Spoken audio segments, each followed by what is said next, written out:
Set complete कर चुके हैं। सारा वीडियो देखिए, सारा एक्सरसाइज भी बन जाएगा। फिर भी आप लोगों की मदद के लिए एक्सरसाइज का भी थोड़ा सा एक्सप्लेन कर देते हैं। एक्सरसाइज में क्वेश्चन सब क्या है, 1.1 से लेकर के 1.26 तक टोटल 26 क्वेश्चन है। उसके पहले 24 क्वेश्चन हम लोग इन टेक्स्ट का भी कर चुके हैं। तो इस तरह से अभी हम लोग एक्सरसाइज करेंगे तो 50 क्वेश्चन हो जाएगा। क्वेश्चन बैंक का भी कुछ क्वेश्चन आंसर होगा जो आप बनाइएगा, तो इस बेसिस पर बन जाएगा। सारा वीडियो देखिए और उस बेसिस पे इसका आंसर करने की कोशिश कीजिए।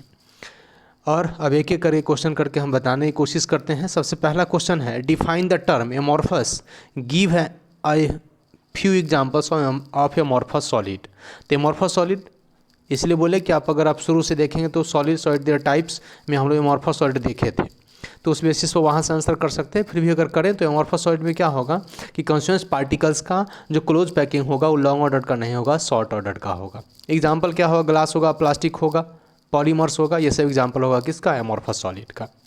दूसरा क्वेश्चन है what's makes a glass different from solid such as quartz. Quartz और ग्लास में क्या डिफरेंस है, तो क्वार्ट्ज क्या है, क्रिस्टलाइन सॉलिड है, और ग्लास क्या है, एमॉर्फस सॉलिड है, right. Under what condition could quartz be converted into glass, किस कंडीशन में क्वार्ट्ज को ग्लास में कन्वर्ट कर सकते हैं, तो अप्लाइंग हाई टेम्परेचर प्रेशर इसको हम लोग उसको कन्वर्ट कर सकते हैं। मीन्स आप एक्सटर्नल फोर्स लगा करके उसका जो डिजॉर्डर है, जो लॉन्ग ऑर्डर पैकिंग नहीं है, उसको अगर लॉन्ग ऑर्डर रेंज में अगर सिमिलर पैटर्न में पैक कर देंगे तो क्या हो जाएगा, वो क्रिस्टलाइन सॉलिड में कन्वर्ट हो जाएगा। और क्रिस्टलाइन सॉलिड को भी अगर हम लोग हीट करेंगे, टेम्परेचर बढ़ाएंगे, तो क्या होगा, वो एमॉर्फस में कन्वर्ट हो सकता है। तो इसका आंसर सिंपली है कि क्या क्या डिफरेंस है ग्लास और क्वार्ट्ज में, तो क्वार्ट्ज एक क्रिस्टलाइन सॉलिड है और ग्लास क्या है, एमॉर्फस सॉलिड है। Under what conditions could quartz be converted into glass, तो ग्लास में कैसे कन्वर्ट कर सकते हैं, तो उसको गर्म करेंगे तो पार्टिकल्स तितर बितर होगा, तो क्या होगा, क्वार्ट्ज ग्लास में कन्वर्ट हो जाएगा। ऑर्डर उसका टूटेगा तो किस में कन्वर्ट होगा, ग्लास में कन्वर्ट हो जाएगा। Classify each of the following solids as ionic, metallic, molecular network, covalent और एमॉर्फस सॉलिड। 1.3 क्वेश्चन हम लोग को कन्वर्ट करना, क्लासीफाई करना है। तो टेट्राफॉस्फोरस डेका ऑक्साइड तो मोलिकुलर सॉलिड होगा क्योंकि कोवलेंट मॉलिक्यूल्स का बना हुआ है। दूसरा है अमोनियम फॉस्फेट, ये भी कोवलेंट मॉलिक्यूल से, इसलिए मोलिकुलर सॉलिड होगा। SiC silicon carbide network solid होगा। कार्बन, सिलिकॉन, ग्रेफाइट, डायमंड, इस सब किस में आता था, तो SiC किस में होगा, नेटवर्क सॉलिड में होगा। I2 molecular solid, P4 molecular solid, plastic, amorphous, graphite network solid या covalent solid. Brass metallic solid, Rb metallic solid, brass जो है जो दो मेटल का मिक्सचर होगा, इसलिए वो क्या होगा, मेटेलिक सॉलिड। अगर Rb रुबीडियम मेटल है, metallic solid. Lithium bromide ionic compound है, आयनिक सॉलिड। सिलिकन केवल सिलिकन एटम का बना हुआ है, ठीक है, तो इसलिए क्या होगा, सिलिकन जैसे कि कार्बन है, जैसे सिलिकन कार्बाइड है, इसलिए नेटवर्क सॉलिड होगा। 1.4 question, what is meant by the term coordination number. Coordination number क्या होता है, कोऑर्डिनेशन नंबर कॉन्स्टिट्यूएंट्स पार्टिकल्स जो क्लोज पैकिंग है, क्लोज पैकिंग वाली वीडियो में देखिएगा, उसका डायग्राम के साथ भी देखे हैं। तो क्लोज पैकिंग में कॉन्स्टिट्यूएंट्स पार्टिकल्स को जो मैक्सिमम नेबरिंग नंबर एटम्स या मॉलिक्यूल्स टच करता है उसको कोऑर्डिनेशन नंबर कहते हैं। Number of neighbouring atoms come in contact with a close packing is known as the coordination number. जो 1 डायमेंशनल क्लोज पैकिंग में square close packing, hexagonal close packing, 3 dimensional close packing, सब में उसका coordination number बताया हुआ है video, उसको भी देख लीजिएगा। यहाँ का आंसर देखते हैं, what is coordination number of atoms in cubic close pack structure. तो क्यूबिक क्लोज पैकिंग में कोऑर्डिनेशन नंबर 12 होगा, बॉडी सेंटर क्लोज पैकिंग में 8 होगा।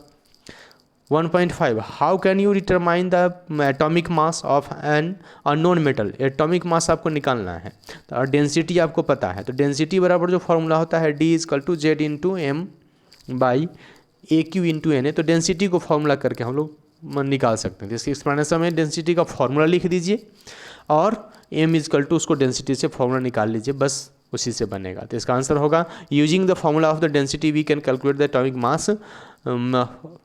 मास of the unknown sub metals. Stability of a crystal is reflected in the magnitude of its melting points. Collect melting points of solid water, ethyl alcohol, diethyl ether and methane from a data book. What can you say about the intermolecular force between these molecules? Intermolecular force के basis पर melting point से relation है। अगर high melting point होगा इसका मतलब intermolecular force high होगा, right. ये एक सिंपल रिलेशंस है। कुछ एग्जांपल्स है, उसको आप देखने की कोशिश कीजिएगा। तो डेटा कलेक्ट करने के लिए कह रहा है देखने के लिए।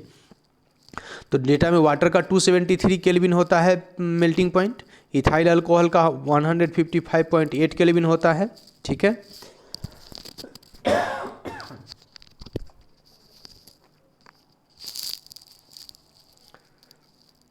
डाइथाइल ईथर का 156.8 केल्विन होता है, मीथेन का 90.5 केल्विन होता है। तो मेल्टिंग पॉइंट का देखने से हमको पता चल रहा है कि वाटर में हाइड्रोजन बॉन्ड होगा, स्ट्रॉन्गर में इंटरमोलिकुलर फोर्स होगा, उसी से इथाइल अल्कोहल में उससे वीकर होगा, वहाँ भी इंटरमोलिकुलर फोर्स में हाइड्रोजन बॉन्ड बनता है, डाइथाइथर में नहीं बनता है, इसलिए इसका कम है। मोलर मास ज़्यादा है डाइथाइथर में, कार्बन की संख्या में CH3O CH3 इसलिए, और मीथेन का 90.5, इसमें भी केवल वंडर वाल फोर्स होगा। तो इंटरमोलिकुलर फोर्स के बेसिस पर आप लोग मेल्टिंग पॉइंट और उसके स्टेबिलिटी देख सकते हैं। तो मेल्टिंग पॉइंट अगर हाई होगा इसका मतलब इंटरमोलिकुलर फोर्स हाई होगा, इसका मतलब वो सब सॉलिड हो क्या होगा, ज़्यादा स्टेबल होगा। उसके बाद हम लोग को नेक्स्ट क्वेश्चन देखना है 1.6 1.7 में। How will you distinguish between the following pairs of terms hexagonal close packing, hexagonal close packing और हेक्सागोनल क्लोज पैकिंग हम लोग को देखना है। Hexagonal close packing and cubic close packing में डिफरेंस करना है। Crystal lattice and unit cell में डिस्टिंग्विश करना है। Tetrahedral void and octahedral void में डिस्टिंग्विश करना। सबका बहुत अच्छे से वीडियो बनाए हैं, सब रात देखिए, वहाँ से कंसेप्ट बन जाएगा। आंसर बताते हैं। Hexagonal close packing, hexagonal close packing क्या होता है, जब ए बी टाइप का 3 डायमेंशनल क्लोज पैकिंग में करते हैं, मीन्स टेट्राहेड्रल वॉइड ये जो अप वर्टेक्स ट्रायंगुलर वॉइड को भरते हैं तो डाउन वर्टेक्स खाली रह जाता है, अब फिर अप वर्टेक्स को ही भरते हैं तो ए बी टाइप का बन जाता है, तो इसको हेक्सागोनल क्लोज पैकिंग कहते हैं।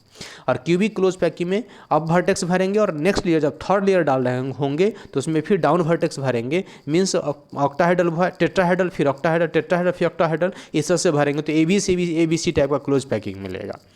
Crystal lattice and unit cell, crystal lattice क्या है, जब कॉन्स्टेंट पार्टिकल को 3 डायमेंशन क्लोज पैक करते हैं तो क्रिस्टल लैटिस मिलता है, और उसका 3D जो सबसे छोटा यूनिट है जिसको रिपीट करने से इंटायर लैटिस प्राप्त होता है उसे यूनिट सेल कहते हैं। टेट्राहेड्रल वॉइड और octahedral void, tetrahedral void 4 constant particle से बना हुआ होता है, 3 नीचे 1 ऊपर या 3 ऊपर 1 नीचे से। ऑक्टाहेड्रल वॉइड क्या होता है, 6 पार्टिकल से बना होता है। इन सबों का वीडियो बना चुके, एक बार देख लीजिए।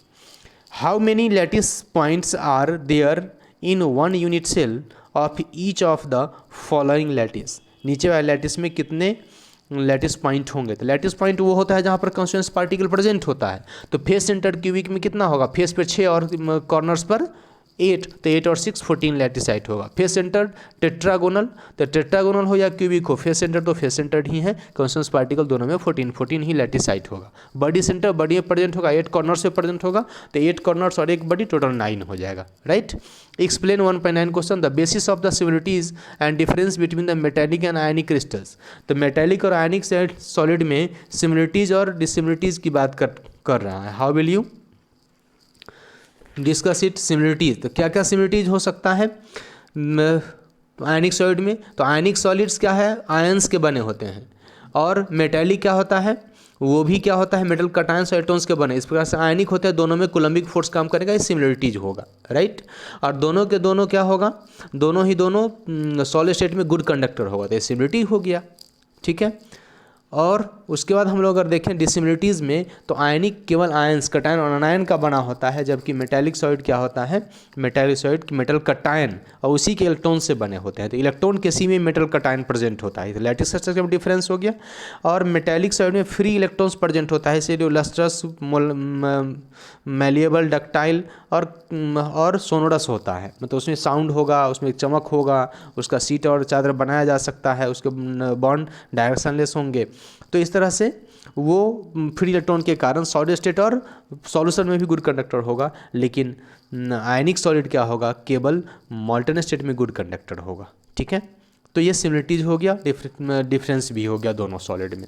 उसके बाद हम लोग को अगला क्वेश्चन देखना है कि calculate the efficiency packing efficiency in case of the metal crystal for simple cubic body centred face centred सबके क्लोज पैकिंग का के बाद उसका पैकिंग इफिशियंसी निकालना है। तो पैकिंग इफिशियंसी वाला भी वीडियो एक बार देख लीजिए और उसके बाद यहाँ एक बार समझने की कोशिश कीजिए। Number of spheres per unit cells पर इसमें प्रिमिटिव यूनिट सेल में देखेंगे तो 8 × 1/8 1 होगा।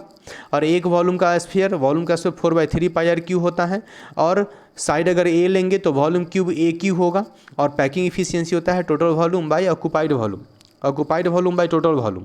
तो volume of the one sphere कितना 4/3πr³, क्योंकि सिंपल यूनिट सेल में कॉन्स्टेंट पार्टिकल संख्या 1 ही होता है। तो 4/3πr³ × 8r³ × 100, तो इस तरह से निकालेंगे तो 52% हो जाएगा। तो ये packing efficiency of the simple unit cell निकल गया। उसके बाद packing efficiency of body center unit cell निकालना है। तो volume of unit cell AQ होगा। और बॉडी में क्या होता है √3, 4r बराबर √3a होता है। तो a बराबर क्या हो जाएगा 4r/√3। तो AQ की जगह पर r में अगर बदलेंगे तो 4r/√3 का होल क्यू होगा। तो ये हो गया volume of the unit cell. और कॉन्स्टेंट पार्टिकल उसमें 2 होता है और एक स्फीयर का वॉल्यूम 4/3πr³ होगा, इसलिए ऑक्यूपाइड वॉल्यूम होगा 2 × 4/3πr³ मीन्स 8πr³। और टोटल वॉल्यूम कितना होगा 64r³/3√3। तो पैकिंग इफिशियंसी निकालेंगे तो 8/3πr³/64/3√3r³। तो इसको इंटू 100 इसको कैलकुलेट करेंगे तो हम लोग को 68% निकलेगा। और फेस सेंटर्ड में हम लोग को पता होता है √2a बराबर 4r होता है, इसलिए a बराबर 4/√2 2√2r हो जाएगा। Volume of unit cell a निकालेंगे तो AQ करेंगे तो AQ बराबर 2√2r³ होगा, मतलब 16√2r³ होगा। और एक स्फीयर का वॉल्यूम होगा 4/3πr³। और फेस सेंटर में 4 पार्टिकल्स होता है, इसीलिए टोटल वॉल्यूम होगा 4 × 4/3πr³। पैकिंग इफिशियंसी निकालेंगे तो 16/3πr³/16 √2r³ × 100 निकालेंगे। और इसको कैलकुलेट करेंगे तो हम लोग को निकल जाएगा कितना 74%। तो इस तरह से क्या हो गया कि पैकिंग इफिशियंसी हम लोग को निकल गया। तो इस तरह से 1.10 क्वेश्चन में पैकिंग इफिशियंसी हो गया। 1.11 क्वेश्चन अगर देखें तो silver crystallises in face centre lattice, face centre जैसे हुआ तो z बराबर क्या हो जाएगा 4 हो जाएगा, राइट। तो ये न्यूमेरिकल हो गया। उसके बाद क्या है, if edge length of the cell edge A दिया हुआ है तो A का साइज दिया 4.07 से 10⁸ cm³, ठीक है। एंड डेंसिटी 10.5 ग्राम पर cm³। और डेंसिटी उसका जो है 10.5 ग्राम पर cm। एवोगाड्रो नंबर सबको पता होता है 6.022 10⁻23। इस तरह से डेंसिटी का फॉर्मूला यूज करके मोलर मास निकालना है, जो एक क्वेश्चन 1.15 में भी दिया है, उसका एग्जाम्पल ये कह सकते हैं हम लोग।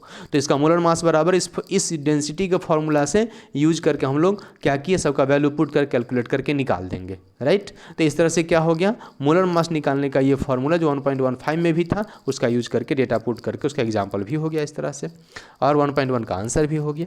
तो 1.12 अब देखते हैं। ये एक cubic solid is made of 2 elements P and Q। Atoms Q are at the corners of the cube. तो जैसे ही कॉर्नर्स पर हो गया तो पार्टिकल्स 1 हो गया। P at the body, body में भी 1 होता है, तो Q की भी संख्या 1, P की भी संख्या 1 हो गई। तो what is the formula of the compound, तो P/Q, तो PQ फॉर्मूला हो जाएगा। यहाँ देख लीजिए PQ फॉर्मूला हो जाएगा उसका। कोऑर्डिनेशन नंबर बॉडी सेंटर्ड का 8 होता है, फेस सेंटर्ड या हेक्सागोनल का क्यूबिक का 12 होता है, सिंपल का 6 होता है। तो बॉडी सेंटर चूंकि क्लोज पैकिंग, इसलिए सब कोऑर्डिनेशन नंबर क्या हो जाएगा 8 हो जाएगा। इस तरह से 1.12 क्वेश्चन हम लोग देख लिए। अब 1.13 देखते हैं। नाइवियम crystallises in a body centred cubic structure. जैसे ही बॉडी सेंटर्ड हो गया Z बराबर 2 हो जाएगा। इफ़ डेंसिटी इज 8.55, तो डेंसिटी दे दिया ग्राम पर cm³। Calculate atomic radius of नाइवियम, तो A निकालना है और R निकालना है, right. Using the atomic mass 93.U। तो मोलर मास दिया हुआ है, डेंसिटी दिया हुआ है, Z दिया हुआ है, एवोगाड्रो नंबर पता होता है, और डेंसिटी में 5 पार्ट होता है, उसमें से एक पार्ट को हम लोग निकाल लेंगे, राइट। A निकल जाएगा और A और R में रिलेशन डालेंगे, वहाँ से क्या होगा रेडियस निकल जाएगा। तो डेंसिटी 8.5 cm जैसे सॉल्यूशन में दिया हुआ है, ठीक है। डेंसिटी का फॉर्मूला यूज किए, सबका डेटा यहाँ पर दिया, उसका पुट कर दिए। BCC body centre close packing होने का Z बराबर 2 हो गया। तो हम लोग क्या किए, यहाँ से A का वैल्यू निकाल लिए 36.12 10⁻24 cm³। और एज लेंथ हम लोग को पता है बॉडी सेंटर में क्या होता है, कि 4r बराबर √3a होता है। तो उसी को यूज करके हम लोग क्या करेंगे 1/√3 क्यूब रूट कर लेंगे उसका A का, तो हम लोग को क्या निकल जाएगा रेडियस ऑफ द।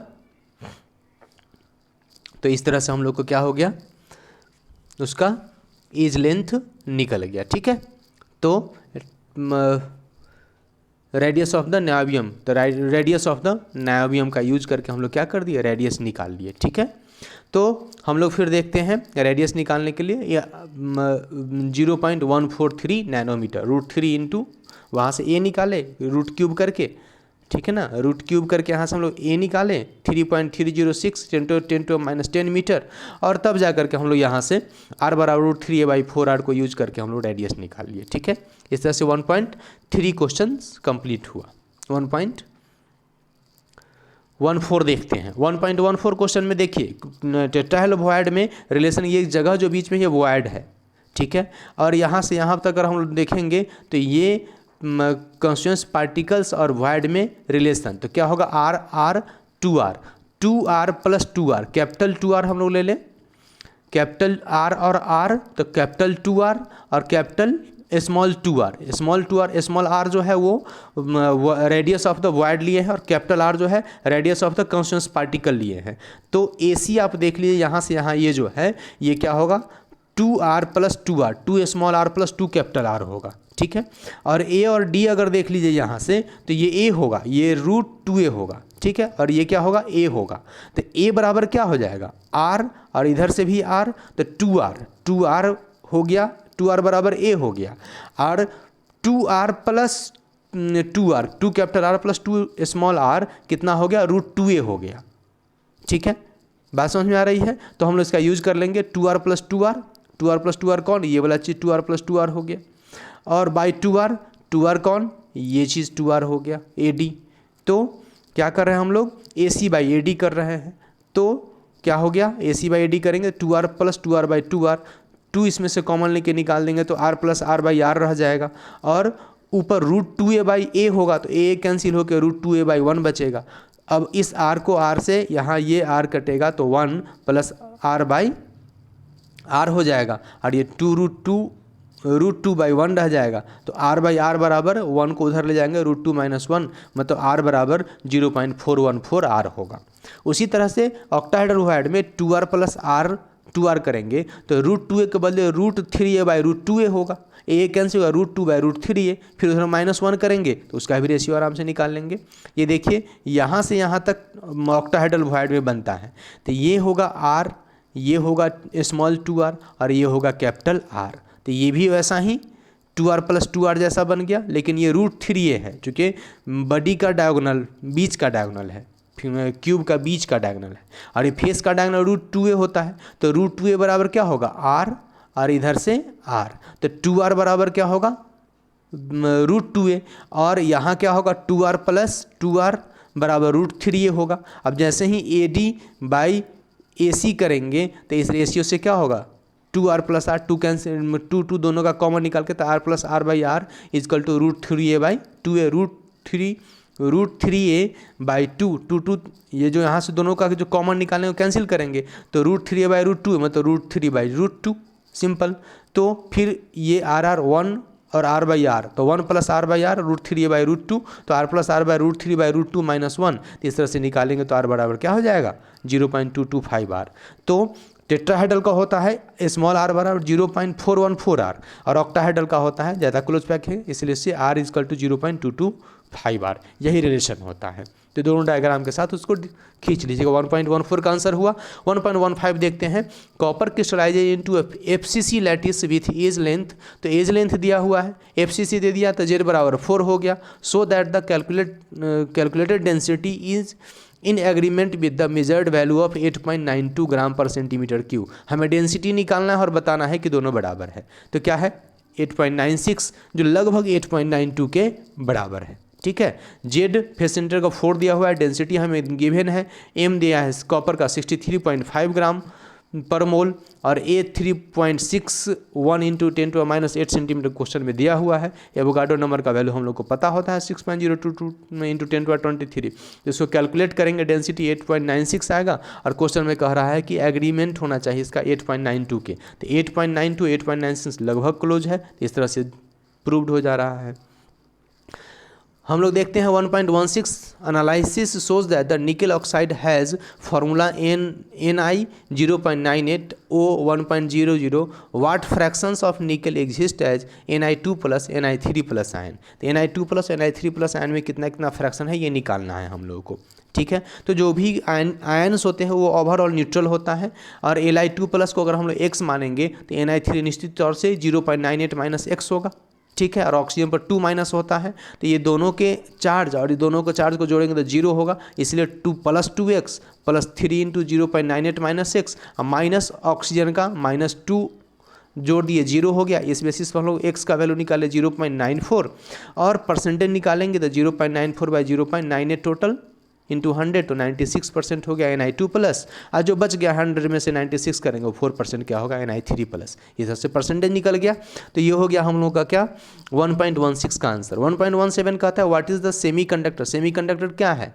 जिसमें क्या होगा कि गैप स्मॉल होगा कंडक्शन जोन और फील्ड जोन में, वैलेंस जोन में कम होगा। बैंड थ्योरी के आधार पर देखे थे तो उसमें कम अगर गैप होगा तो सेमी कंडक्टर होगा, या बोलेंगे जो कंडीशन में इलेक्ट्रॉन्स को फ्लो करने के अलाउ करेगा वो सेमी कंडक्टर होगा। दो टाइप का होता है, एन टाइप और P type semiconductor, right. N type semiconductor, P type semiconductor. N type में इलेक्ट्रॉन्स का मूवमेंट पॉजिटिव से निगेटिव की तरफ होगा, यही उसका बोल रहा है कि कैसे उसका कंडक्शन होगा, कंडक्शन मैकेनिज्म बताना है। जो डायग्राम के साथ वीडियो में बताए हैं फिर से एक बार देख लीजिएगा समझाने के क्रम में। और पॉजिटिव होल का क्या होगा, उसके अपोजिट डायरेक्शन में मूवमेंट होगा, तो एक दूसरे के अपोजिट डायरेक्शन में एन टाइप और पी टाइप में कंडक्शन होता है, कंडक्शन दिखता है इलेक्ट्रॉन का होता हुआ। तो इस तरह से 1.17 हुआ। 1.18 non stoichiometric cuprous oxide Cu2O can be prepared in laboratory in this oxide copper to oxygen ratio is slightly less than 2.1। 2.1 से थोड़ा सा क्या है उसका 2.1 से थोड़ा सा उसका क्या है रेशियो कम है। तो रेशियो जब कम है तो कह रहा है ये कि can you account for the fact that the substance is P type semi conductor. तो जैसे ही रेशियो कम हो गया तो वैकेंसी क्रिएट होगा, तो जैसे ही वैकेंसी क्रिएट हो गई मतलब पॉजिटिव सेंटर आ जाएगा, इसका मतलब क्या हो जाएगा पी टाइप सेमी कंडक्टर होगा। तो क्वेश्चन अपने आप इसका आंसर बता रहा है, ठीक है, सिंपल है। उसके बाद हम लोग देखते हैं क्या, उसके बाद हम लोग देखते हैं question number 1.19 ferric oxide crystallises in hexagonal close packed array of oxides ion. तो हेक्सागोनल क्लोज पैक में एरे में हुआ है with 2 out of every 3 octahedral. तो हम तो पता है जितना कॉन्स्टेंस पार्टिकल होता है, तो आयरन है एरे में मतलब कॉन्स्टेंस पार्टिकल लैटिस साइड पर, तो आयरन की संख्या जितनी होगी उतनी ही ऑक्टाहेड्रल की संख्या n और n होगा। तो hexagonal close packed array of oxides ions with 2 out of every 3 octahedral. अच्छा, 3 ऑक्टाहेड्रल में से 2 ऑक्यूपाई किया, होल में ऑक्यूपाई कौन किया है, फेरिक आयंस। तो derive the formula of the compound. तो हम लोग क्या देखेंगे कि अगर number of oxides ions present in hexagonal close packing होगा तो हेक्सागोनल क्लोज पैक में प्रेजेंट हो रहा है कॉन्स्टेंस पार्टिकल, उसको n लेंगे, और ऑक्टाहेड्रल भी n होगा, लेकिन कह रहा है n का 2/3 आउट ऑफ 3 2 प्रेजेंट है मतलब 2/3, तो n इंटू 2/3 क्या हो गया Fe आयन का ये हो गया, और n किसका हो गया ऑक्सीजन का। अब दोनों का रेशियो निकालेंगे तो क्या निकलेगा, दोनों का रेशियो निकालेंगे तो 4 और 2/3 n और n, तो 2:3 निकलेगा, इसलिए कंपाउंड का फॉर्मूला क्या हो जाएगा Fe2O3। इसको लिख के बना के देख लीजिएगा, ठीक है। उसके बाद एक अगला क्वेश्चन है हम लोग को क्या 1.21 क्वेश्चन है 1.20 क्वेश्चन है classify each of the following as being either a n type और P type semiconductor. Germanium doped with indium, तो जर्मेनियम 14 ग्रुप का है और इंडियम 13 ग्रुप का है, तो जर्मेनियम में 13 ग्रुप ला दिए, इसका मतलब क्या हो गया इलेक्ट्रॉन की डिफिशियंसी हो जाएगा, पी टाइप सेमी कंडक्टर बन जाएगा।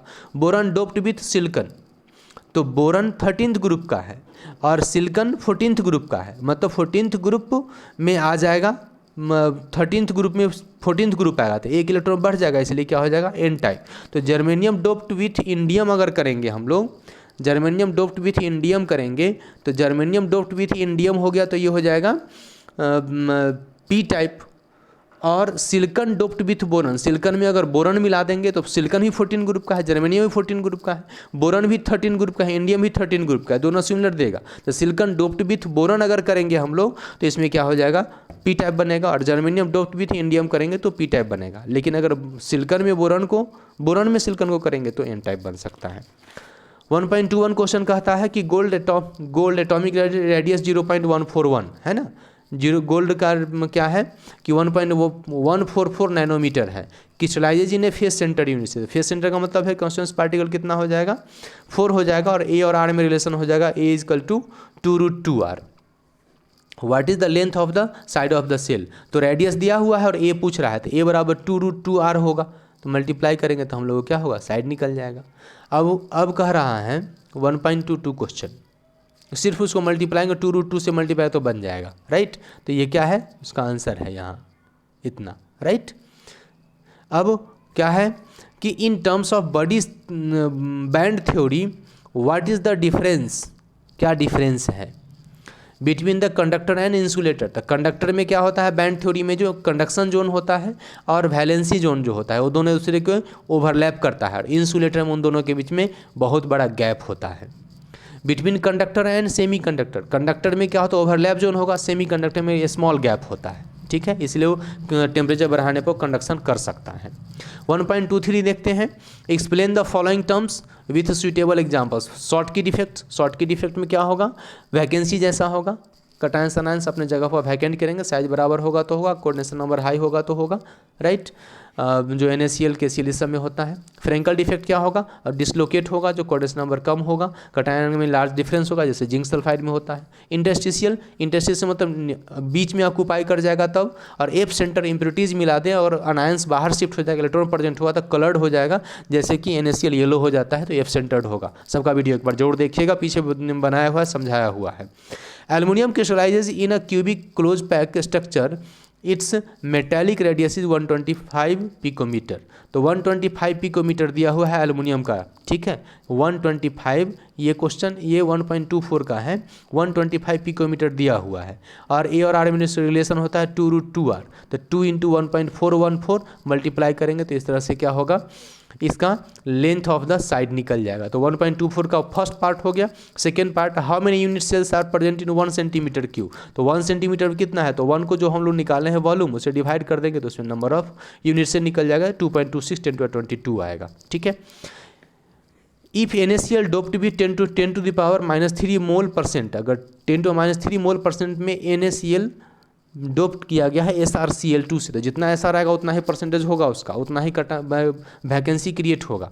What is the concentration of the cation vacancy, कितना परसेंटेज है, 10 to -3% है, तो परसेंट 10 to -5 हो जाएगा टोटल, तो 10 to -5% आ जाएगा, और उसको मोल से मल्टीप्लाई कर देंगे 6.02 10 to 23 से, तो आंसर आ जाएगा। तो 10 to -3% कह रहा है, इसमें क्या है, डोप्ट करना है, तो 10 to -3/100% इसलिए 10 to -5 मोल हो गया, और जितना कटायन उतनी ही वैकेंसी क्रिएट हुआ, क्योंकि एक ही जगह पर स्टेंटियम ऑक्यूपाई होगा, इसका ही वीडियो बना हुआ है, देखिएगा। तो 10 to -5 × 6.02 2 × 10 to 23 इस तरह से नंबर ऑफ कटायन वैकेंसी निकल गया, ठीक है। इफ NaCl डोप्ड विथ, ये भी होगा। Explain the following with suitable examples, ferromagnetism बताना है, ठीक है, पैरामैग्नेटिज्म बताना है, फेरी मैग्नेटिज्म बताना है, सबका वीडियो बनाया हुआ एक बार देख लीजिए, सबको वहाँ समझ में आ जाएगा। एंटी फेरोमैग्नेटिज्म बताना है, ठीक है, उस तरह से 12 और 16, 12 जो एप्लीकेशन बताए थे तो उसमें बताए थे 12 ग्रुप का जिंक हो गया, 16 ग्रुप का सल्फर ZnS कंपाउंड बनेगा, है ना, ट्रांजिस्टर के रूप में यूज है। 13 ग्रुप में बोरन ले लिए, 15 ग्रुप पे नाइट्रोजन, तो नाइट्रोजन का बोरन के साथ एल्युमिनियम के साथ कंपाउंड बनता है एल्युमिनियम नाइट्राइड, तो एल्युमिनियम नाइट्राइड बन सकता है, जिंक सल्फाइड बन सकता है, तो ये सब क्या हो जाएगा, ये सब ट्रांजिस्टर जैसा काम करेगा। इस तरह से हम लोग देख रहे हैं कि एक्सरसाइज का भी सारा क्वेश्चन आंसर बन गया, ठीक है। तो फेरोमैग्नेटिज्म के बारे में अगर एक बार बोल दें हम, फेरोमैग्नेटिज्म क्या होता है? फेरोमैग्नेटिज्म होता है जिसमें लार्ज नंबर ऑफ डोमेन्स एक डायरेक्शन में प्रेजेंट रहता है, और जब वो अलाइंड होते हैं तो परमानेंट मैग्नेट बनाता है। पैरामैग्नेटिज्म क्या होता है? उसमें परमानेंट डायपोल मोमेंट होता है। फेरोमैग्नेटिज्म में परमानेंट मैग्नेटिक कैरेक्टर होता है। फेरीमैग्नेटिज्म में डोमेन जब एक दूसरे से एंटी पैरेलल बन आता है तो आने के बाद क्या होता है? कुछ अनपेयर्ड बच जाता है, जिसकी वजह से वीकली अट्रैक्ट होता है और गर्म करने में पैरामैग्नेटिज्म जैसा होता है। एंटी फेरोमैग्नेटिज्म होता तो लार्ज है, लेकिन जब सॉलिड में पैक करते हैं तो क्या हो जाता है? एक दूसरे को कैंसिल कर देता है, इसलिए वो क्या हो जाता है? डायमैग्नेटिक जैसा बिहेव करता है। सबका वीडियो बना है, पीछे से लेकर लास्ट तक देख लीजिए, सब क्वेश्चन का हिंट्स मिल गया। आपको सारे क्वेश्चंस लिख करके कमेंट्स में आंसर अगर आप दिखाते हैं तो बहुत अच्छा होगा। पढ़िए बढ़िए। इस तरह से सॉलिड स्टेट पूरी तरह से कंप्लीट हो गया। सॉल्यूशन पढ़ेंगे, सॉल्यूशन पढ़ते रहिए, एक वीडियो देखते हुए, नोट्स बनाते हुए लास्ट में उसका एक्सरसाइज क्वेश्चन भी देख लेंगे। जब सारा कंप्लीट कर लेंगे तो क्वेश्चन बैंक भी चैप्टर वाइज एक बार देख लेंगे। ठीक है, टेक केयर, पढ़िए बढ़िए।